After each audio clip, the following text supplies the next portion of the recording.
दक्षिण एशियाई देशों में भारत के लिए नेपाल का एक विशिष्ट स्थान है।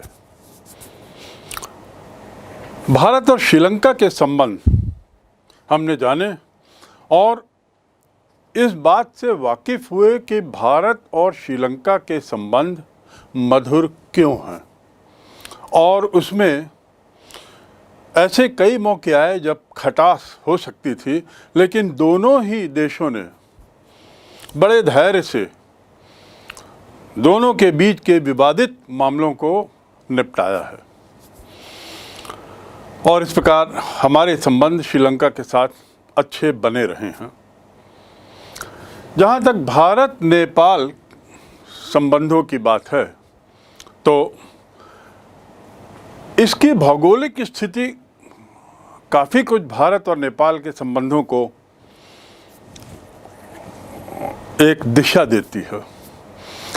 नेपाल जो है, देखिए नक्शे में, भारत के उत्तर पूर्व में एक ऐसा राज्य है जिसकी सामरिक दृष्टि से बहुत महत्ता है।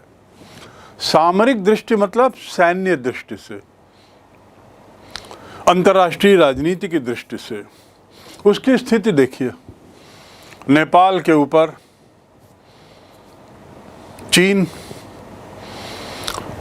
उसके बाद हिमालय, भारत और तिब्बत, और फिर उधर सीमा में आप देखिए तो सियाचिन ग्लेशियर, और जहाँ पर वो चारों पांचों देशों की अंतर्राष्ट्रीय सीमा मिलती है सियाचिन के पास।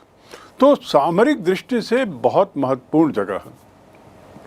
साथ ही भारत और चीन के बीच में स्थित होने के कारण नेपाल जो है वो इन दोनों देशों के बीच में एक तरीके से ढाल का काम करता है। ढाल आप समझते हैं ना, युद्ध के समय, लड़ाई के समय, जब तलवार से लड़ाई होती थी तो एक हाथ में तलवार रहती थी, एक हाथ में ढाल रहती थी। ढाल को अंग्रेजी में कहते हैं बफर, BUFFER, बफर, यानी अपने बचाव के लिए उस ढाल को रखते हैं, तलवार की मार से अपने को बचाव के लिए। तो ये बचाव के लिए एक तरीके से एक स्टेट का काम करता है, बफर स्टेट, ढाल का काम करता है। चीन के लिए भी ढाल का काम करता है और भारत के लिए भी ढाल का काम करता है। ढाल किस कारण से? भारत के चीन के साथ जो कटता है उसके बीच में एक ये दीवार है।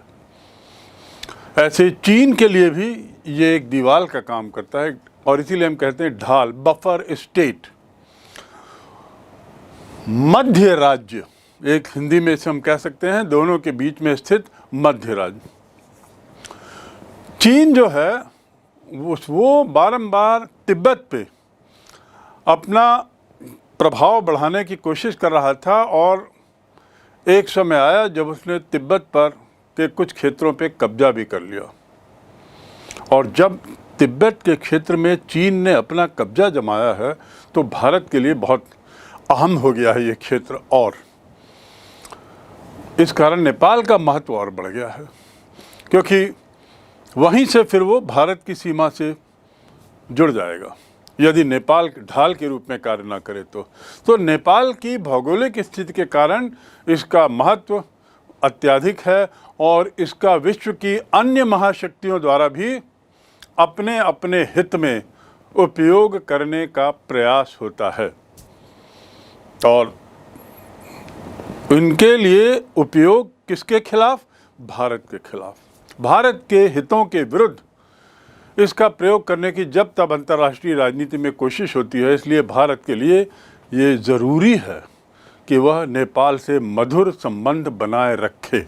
दूसरे शब्दों में, यदि प्रश्न है कि भारत नेपाल के संबंध मधुर क्यों हैं, तो एक कारण तो ये है हमारी विवशता है मधुर संबंध रखना। उसके अलावा और भी कारण हैं, पर एक कारण आपको स्पष्ट होना चाहिए कि उसकी सामरिक महत्ता, चीन की नज़र, ये इन कारणों से भारत के लिए नेपाल से मधुर संबंध बढ़ाए रखना बहुत ज़रूरी है। और भारत इस बात के लिए हमेशा जागरूक रहा है कि नेपाल के साथ उसके राजनीतिक संबंध, सांस्कृतिक संबंध और आर्थिक संबंध बने ही न रहें बल्कि मजबूत होते रहें। भारत उसके लिए 2 कदम आगे जाता है, नेपाल को इन मुद्दों में सहायता देने के लिए, सहयोग करने के लिए, ताकि नेपाल का झुकाव भारत की तरफ बना रहे।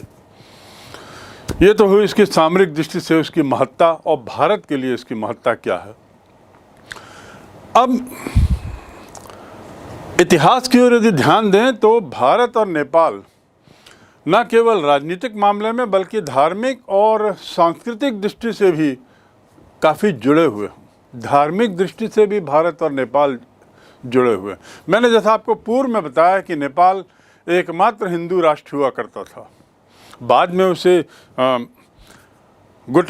उसे उन्होंने ऐसा राष्ट्र घोषित किया जिसमें सभी धर्मों को समानता देने की बात होती है। जैसे भारत क्या है, भारत एक ऐसा राष्ट्र है जहाँ सभी धर्मों को समान नज़र से देखा जाता है। नेपाल में भी ऐसी ही बात हुई, लेकिन मूलतः वह एक हिंदू राष्ट्र है। तो धर्म के मामले में हमारी समानता है, और ये जो संबंध है, धार्मिक सांस्कृतिक संबंध, ये बहुत पुराने हैं, बहुत ही। भारतीय शास्त्रों के अनुसार तो आप देखेंगे कि भारत के जो मर्यादा पुरुषोत्तम राम, उनकी जो पत्नी सीता नेपाल के जनकपुर प्रदेश के राजा जनक की पुत्री थी। ये तो आपको मालूम है कि सीता देवी राजा जनक की पुत्री थी। तो राजा जनक जनकपुर के थे, जो नेपाल में स्थित है, नेपाल का एक प्रदेश हुआ करता था। ठीक, तो इस प्रकार इन दोनों के संबंधों के पीछे, भारत और नेपाल के संबंधों के पीछे एक धार्मिक कारण भी है, और बड़ा लंबा, ऐतिहासिक दृष्टि से बड़ा लंबा। उसके बाद भारतीय स्वतंत्रता के समय नेपाल की जनता वहाँ पर राजतंत्र के विरुद्ध आंदोलन की, राजतंत्र को समाप्त किया, और भारत की तरह वह भी वहाँ लोकतंत्र चाहती थी। ऐसे में भारत क्या करेगा? भारत भी चाहेगा कि वहाँ लोकतंत्र स्थापित हो, और एक प्रकार से भारत ने नेपाल में राजतंत्र के स्थान पर लोकतंत्र की स्थापना किए जाने के संबंध में एक संधि भी करनी चाहिए, जिसे बाद में तत्कालीन प्रधानमंत्री ने संदेह की दृष्टि से स्वीकार नहीं किया।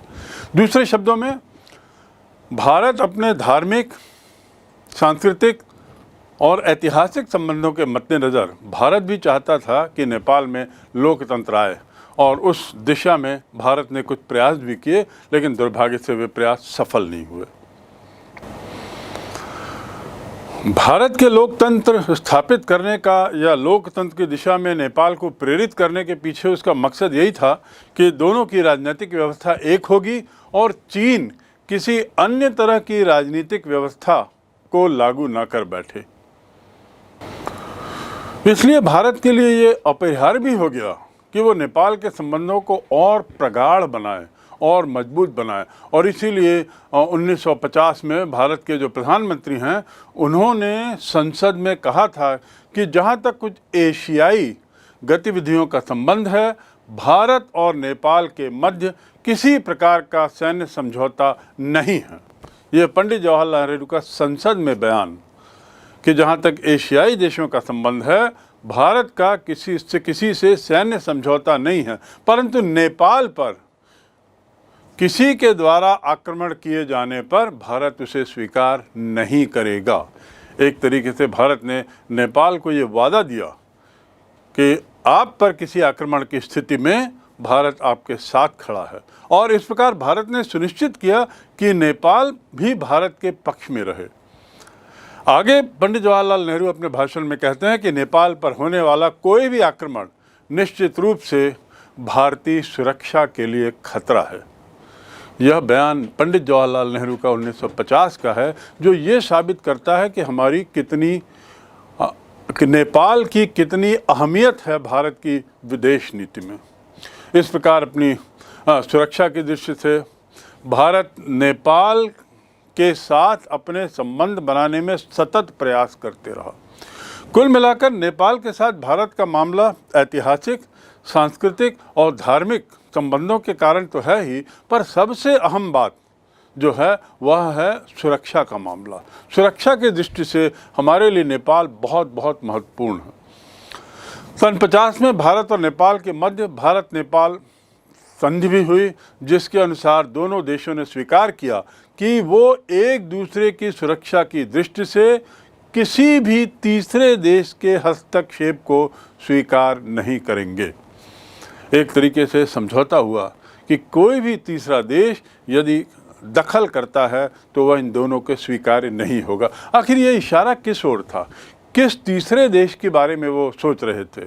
संभवतः चीन, जो सीमा पर रहते हुए सतत नेपाल की ओर अपनी नज़र गड़ाए हुए था और चाहता था कि नेपाल उसकी ओर मुड़े। एक देश के नागरिकों को दूसरे में जाने आने के लिए, रहने के लिए, संपत्ति, उद्योग, व्यापार, ये सभी में एक तरीके से छूट हो गई, यानी मुक्त क्षेत्र। भारत और नेपाल ने एक तरीके से अपनी सीमा को एक तरीके से मुक्त कर दिया। उसके बाद सुरक्षा की दृष्टि से भारत ने संधि की और वादा किया। दूसरा, एक दूसरे के पर किसी भी तरह के हमले को अपना हमला मानने का वादा किया।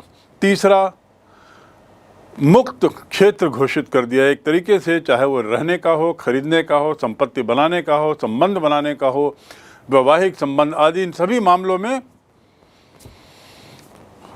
स्वतंत्रता दी। चौथा, कोई विदेशी हस्तक्षेप स्वीकार नहीं होगा, ये समझौता हुआ। पांचवा, इसके अलावा उन्होंने ये भी कहा कि भारत नेपाल की अर्थव्यवस्था सुधारने का दायित्व लेता है। बहुत बड़ी बात थी। भारत की खुद की अर्थव्यवस्था कोई ऐसी नहीं थी कि वो दूसरे देश का दायित्व ले सके, लेकिन ये शायद भारत की विवशता थी, क्योंकि उसे सुनिश्चित करना था कि नेपाल जो है वो भारत के खेमे में रहे, भारत की ओर रहे।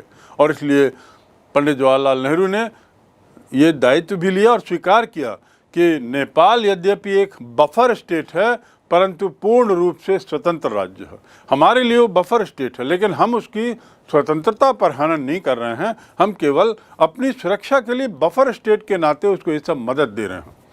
समझने की कोशिश करिए कि किसी दूसरे देश में दखल नहीं देते हुए उसकी सुरक्षा की व्यवस्था, गारंटी देना भारत ने लिया। ये इस बात को साबित करता है कि भारत के लिए नेपाल कितना अहम था।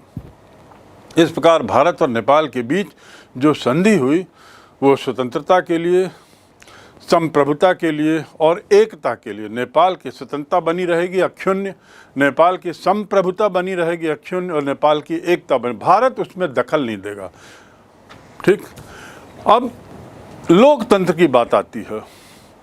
लोकतंत्र पे मैंने बताया कि एक बार भारत ने प्रयास किया था, लेकिन दुर्भाग्य से वहाँ के तत्कालीन प्रधानमंत्री ने इस संधि के प्रयास को शंका की नज़र से देखा, लोकतंत्र के बढ़ावे की संधि को, तो वो बात तो आगे नहीं बढ़ी। लेकिन नेपाल में राजतंत्र के विरुद्ध लगातार आंदोलन चल रहा था, और राजतंत्र के विरुद्ध आंदोलन चलने का कारण था पूरे विश्व में लोकतंत्र का फैलाव, लोकतंत्र की बढ़ती महत्ता। परिणाम क्या हुआ कि नवंबर 1950 में नेपाल के राजा त्रिभुवन नारायण ने विवश होकर अपने राज परिवार सहित राजमहल को छोड़ दिया। ये कब की बात है? 1950। और तुरंत उन्होंने शरण ली भारतीय दूतावास में। देखिए, राजशाही नेपाली जन आंदोलन के दबाव में आकर राजमहल छोड़ती है और भारतीय दूतावास में, और फिर उसके बाद भारत में शरण लेती है। अब राजशाही तो आ गई, लेकिन दुर्भाग्य से नेपाल के अंदर गृह युद्ध प्रारंभ हो गया। गृह युद्ध मतलब कि दो विभिन्न गुटों के बीच लड़ाई हो गई नेपाल के ही अंदर, जो कि भारत के भूभाग से ही संचालित किया गया था, उसे भारत की तरफ से। यह विद्रोह और बढ़ता चला गया और फिर बाद में इसको किसी तरह भारत ने समाप्त करने में मदद की। लेकिन कुल निष्कर्ष, कुल परिणाम कि वहाँ लोकतंत्र की स्थापना हुई और नेपाल के महाराजा शासक बने। अब देखिए, लोकतंत्र की स्थापना हुई और नेपाल के महाराजा शासक बने। अब ये लोकतंत्र की स्थापना के पीछे भारत था, इसमें कोई दो मत नहीं, क्योंकि भारत की ज़मीन से ही ये सब प्रयास चल रहे थे। फिर भी इसके बाद भी नेपाल की कांग्रेस जो है, नेपाल की जो संसद है, उसका रवैया थोड़ा भारत के प्रति शंकित था और वो सोचता था कि भारत और चीन के साथ समानता होते हुए भी भारत के विरुद्ध जनता भड़कते रहे। मतलब जो जनता थी वहाँ की, वो या तो चीन की ओर मुखातिर थी या भारत की ओर। तो कांग्रेस जो है वहाँ की, यानी जो वहाँ की संसद थी, वो लगातार जन आंदोलन को इस बात के लिए प्रेरित करती रही कि वो भारत के विरुद्ध आग उगलते रहें। इसका मुख्य कारण नेपाल द्वारा भारत और चीन के साथ समानता का आधार बना रहे, ऐसी उनकी चाह थी। वे नहीं चाहते थे कि हम किसी एक ओर झुकें। नेपाल के लिए ये उचित शायद नहीं था कि वो किसी एक ओर झुके, क्योंकि किसी एक ओर का झुकाव मतलब दूसरे देश को एक तरीके से प्रोवोक करना, दूसरे देश को एक तरीके से उकसाना। यदि भारत की ओर झुकता है तो चीन नाराज होगा, यदि चीन की ओर झुकता है तो भारत नाराज होगा। तो नेपाली संसद चाहती थी कि हम किसी तरह झुकाव न रखें, और उस झुकाव के विरोध में कई बार इसने जनता को भड़काने की कोशिश की। और इन्हीं कारणों से 1954 में जो नेपाल, जो एक प्रतिनिधिमंडल सांसदों का, नेताओं का जो भारत से नेपाल गया था, उसे बड़ा प्रतिरोध हुआ और उसके बाद 1900 वे लोग वापस आए। भारत को दी जाने वाली सहायता नेपाल के अनुरोध पर ही दी जाती थी, ऐसा बताया गया।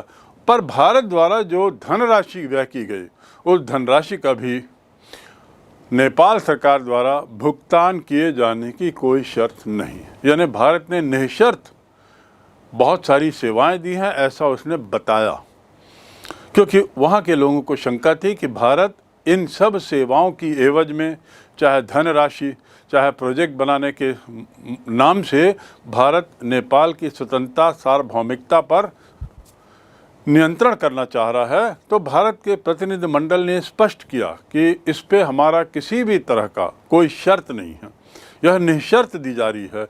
परिणाम स्वरूप क्या हुआ कि 1955 में जो महाराजा वहाँ वापस स्थापित हुए थे वो भारत आए, और 56 में भारत के राष्ट्रपति डॉक्टर राजेंद्र प्रसाद, जो उस समय भारत के राष्ट्रपति थे, वो नेपाल गए। दूसरे शब्दों में बीच का जो दौर है 1952, 53, 54 का, जिस दौर में नेपाल में कुछ तरीके से भारत विरोधी हवा बहने लगी थी, उसको कंटेन किया गया, उसको रोकने में सफलता पाए, और दोनों देशों के बीच में जो रिश्ते थे वो फिर बेहतर हुए।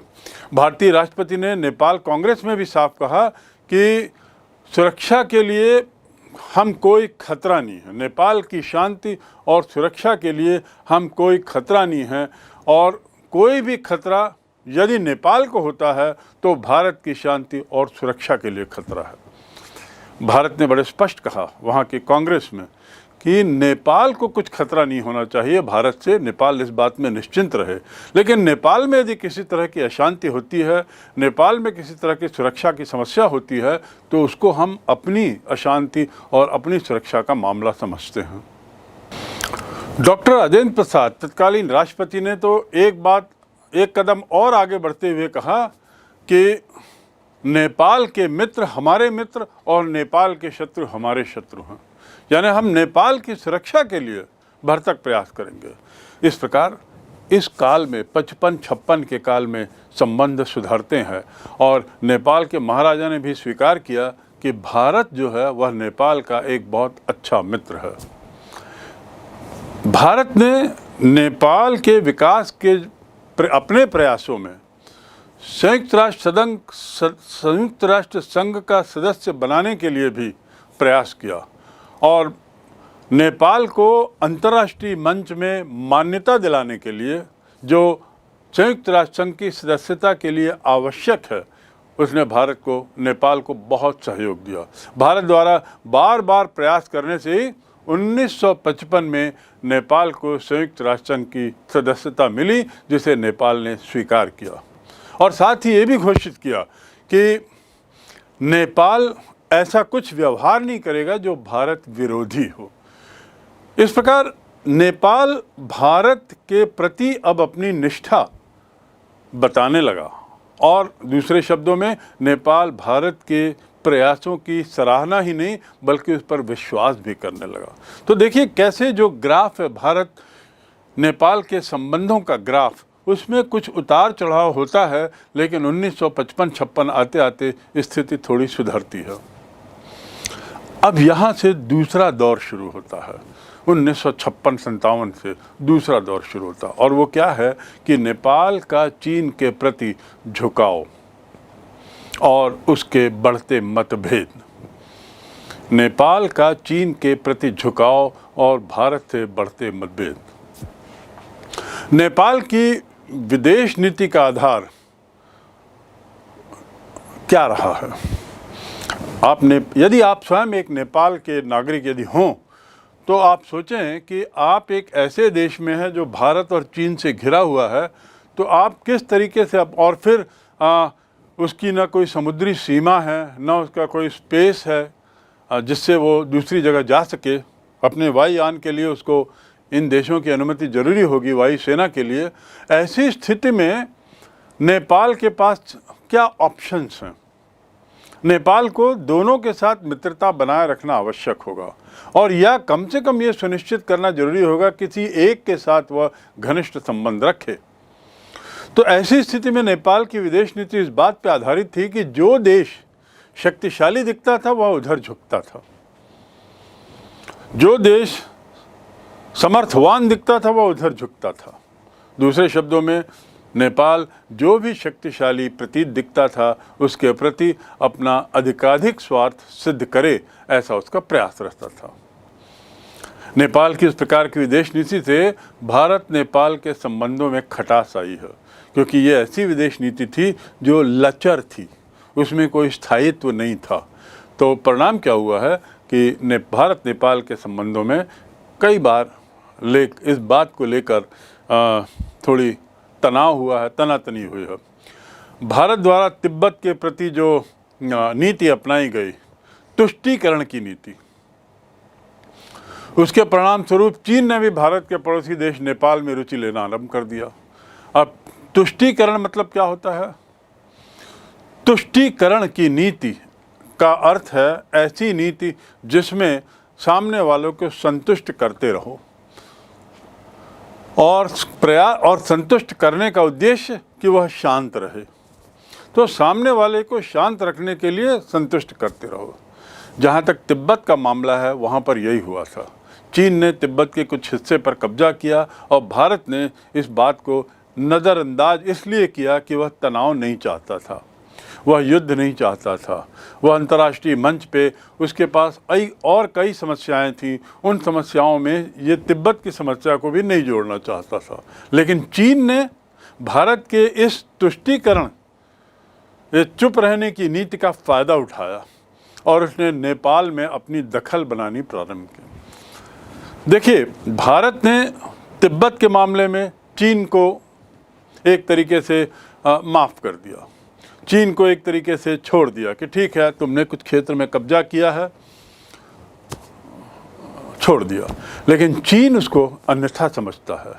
चीन समझने लगा कि भारत कमज़ोर है, भारत शायद हमसे लड़ना नहीं चाहता, भारत शायद हमसे कमज़ोर है और इसलिए वह पीछे है, हटा हुआ है।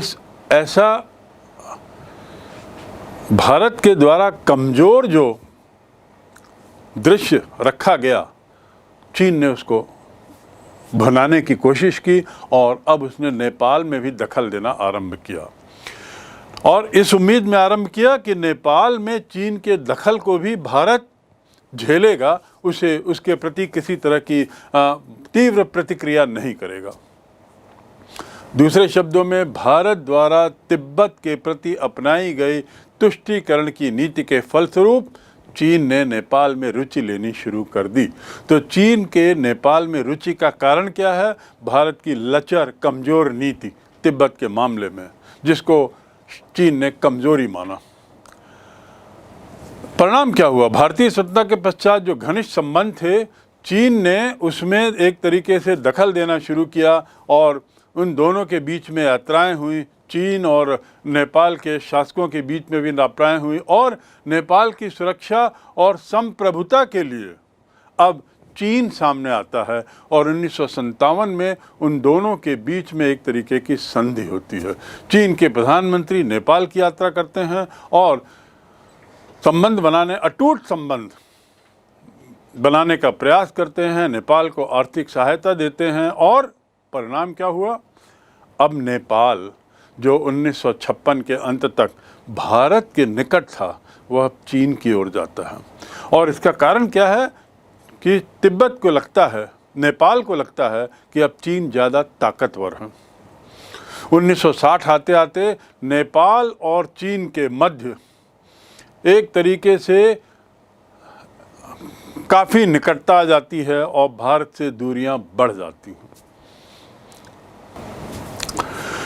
यही 1960 में इन दोनों के बीच में जो एक तरीके से संधि होती है, उस संधि का परिणाम क्या हुआ कि 15 दिसंबर 60 को नेपाल के शाह आकस्मिक कार्य से कांग्रेस के नेतृत्व में 18 माह पुरानी सरकार को गिराते हैं और लोकतंत्र को समाप्त करने का प्रयास करते हैं।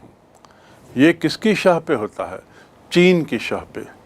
चीन लोकतंत्र के खिलाफ रहा है क्योंकि चीन स्वयं साम्यवादी विचारधारा वाला देश है। चीन में एक पार्टी की सत्ता चलती है और वह है कम्युनिस्ट पार्टी। चीन में बोलने की स्वतंत्रता नहीं है, बहुत तरीके के अधिकार नहीं हैं। चीन चाहता था वैसी ही व्यवस्था नेपाल में रहे। परिणाम क्या हुआ कि चीन समर्थित एक गुट हावी होता है और कोशिश करता है कि वहाँ पर तत्कालीन लोकतांत्रिक सरकार अपदस्थ होए और माओवादी सरकार वहाँ पर आए। परंतु इस तरह के षड्यंत्र का परिणाम क्या होता है कि लोकतांत्रिक व्यवस्था में विश्वास करने वाले नेपाली नेता भारत भागते हैं और इस घटना पर भारत को बड़ा दुख होता है। प्रधानमंत्री संसद में इसकी आलोचना होती है और फिर उसके बाद इस सब के परिणाम स्वरूप नेपाल के महाराजा महेंद्र नाथ शाहदेव भारत पर नेपाल के आंतरिक मामलों में दखल देने का आरोप लगाते हैं। 1960 में नेपाल के नेता भारत भाग के आते हैं। वे लोग जो लोकतंत्र में विश्वास करते थे, भारत उनको शरण देता है, लेकिन नेपाल के राजा इसे एक हस्तक्षेप मानते हुए आलोचना करते हैं और यहाँ भारत और नेपाल के बीच कटुता चरम सीमा पर पहुँचती है। लेकिन ये सब किसके इशारे पे हो रहा था? ये सब चीन के इशारे पे हो रहा था। चीन समर्थित कुछ दल भारत की लोकतांत्रिक व्यवस्था के तो खिलाफ थे ही, भारत के खिलाफ थे ही और भारत के बढ़ते प्रभाव को भी नेपाल में रोकना चाहते थे।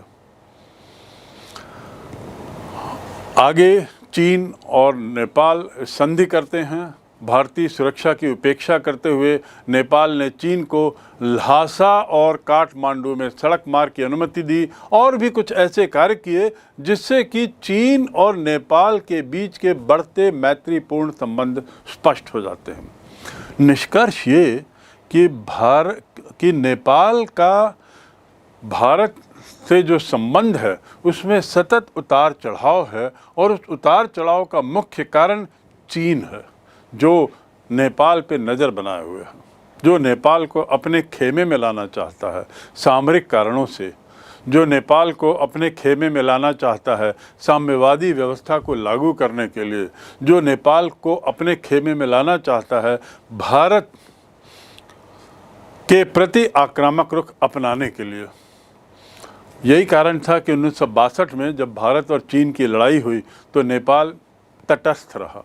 नेपाल ने इस पर कोई प्रतिक्रिया नहीं की, उसने चीन को आक्रामक घोषित नहीं किया और एक तरीके से न्यूट्रल रहा, जो भारत के लिए बहुत बड़ा सदमा था क्योंकि चीन के द्वारा भारत पर हमला उसी के क्षेत्र के आसपास से हुआ था। नेपाल ने इस पर कोई आपत्ति नहीं बताई, वो न्यूट्रल बना रहा, जिससे 1962 में भारत और नेपाल के संबंध बिल्कुल नीचे रसातल पे थे।